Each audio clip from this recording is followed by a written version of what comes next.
Great, thanks so much. One thing I'll try to do at the outset is to just wrap up a little bit. I thought that the other speakers were very, very inspiring, full of energy. It was almost a parallel universe they seem to be living in than most of us do.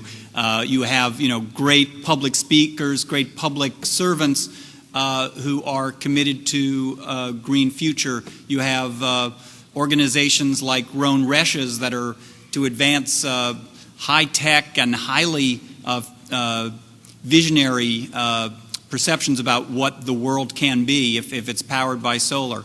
You have the last two speakers talking about a kind of almost unrecognizable future of mass transit, in which mass transit workers, every single one of whom is about as green a worker as you'll ever find, are making the world a very different place.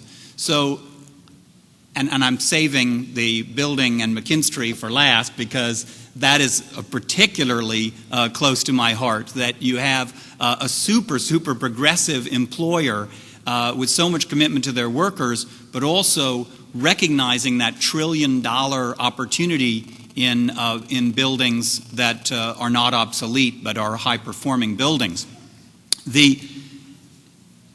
So, hard act to follow, but let me try to put just a couple of other touches on some of the great points that have already been made. First of all, what is it about this vision that everybody would be in a green building that makes it more than just pretty words? And I thought that Dean Allen did a great job of highlighting what some of the real solid opportunities are. And while he talked a lot about this opportunity, the way I like to think about it also is just that every day that we fail to act, there's just really appalling waste that's happening every day, that we're losing $130 billion a year in energy waste every year. So it's not just opportunity, it's something that we need to be moved to act on because of the shameful obsolescence of our buildings.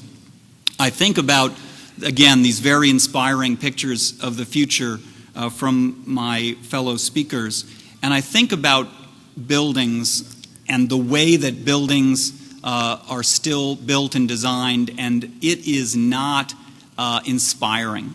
I think if you look at, one thing I often say is that if you talk to the guy that invented the record player or the Victrola 100 years ago, and you asked him, you said, well, here's what is the equivalent today of what you invented with the speakers and all the rest of the system. Here it is right now.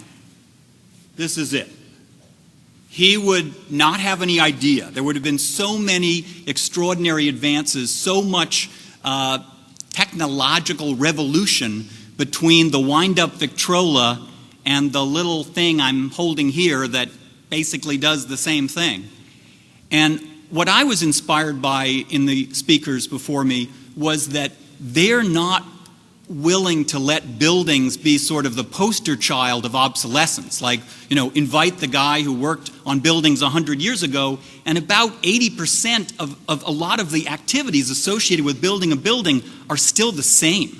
I mean, he would recognize, or she would recognize, a lot of the building process.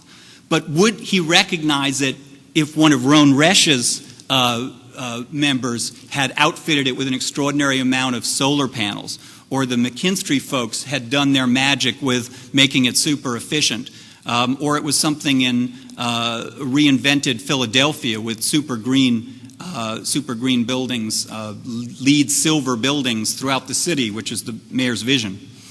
I think that encouraging people to search for a future where things are surprising and not easily recognizable is what this group of speakers has been all about. And yet the status quo, which is what you'll be launched down to the Hill to fight on Thursday, is shameful, and it's particularly shameful when we have over 1.5 million construction workers out of work.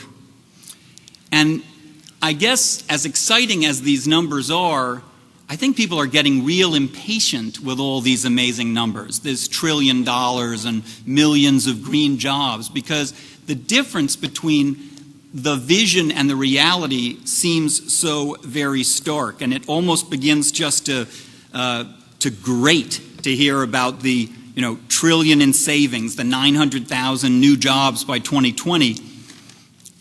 Thankfully, the folks that organize this wonderful, wonderful event and do so every year and keep the movement of combining green and construction and union engagement together realize there's things to do. And I wanted to just mention how, in our small way, the U.S. Green Building Council, which is an organization that advocates for green buildings and that every day now certifies 1 million feet of green commercial building space every day. So that's maybe an encouraging statistic when we think about how things are beginning to change.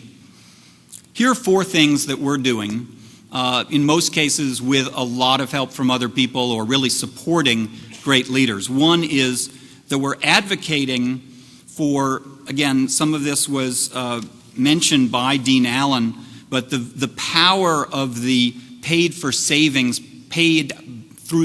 principle, or the power of financing strategies that really work to give people the money now to invest in renovating their home or renovating their business. And right now, people don't have any money, so it's exciting to talk about tax credits, but in order to get a tax credit, you have to have income. Or it's exciting to talk about amazing new loans, but a lot of times you still have to have a down payment, and people don't have that. But the beauty of some of these paid from savings strategies is that the loans are for the upfront costs, and then the energy efficiency in the buildings produces a new stream of savings that becomes the savings from which you pay back the loans.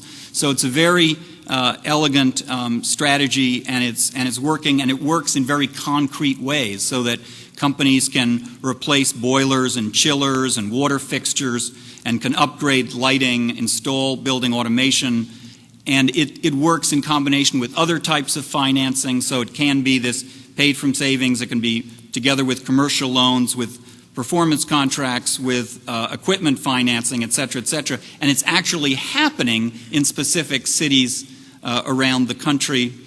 But it's also happening at very kind of high visibility, iconic buildings. So, for example, the Empire State Building is using a paid for savings strategy and is investing $20 million into green retrofits with a goal of saving 38% of their energy use in the Empire State Building, and comes to savings of about $4.4 million a year.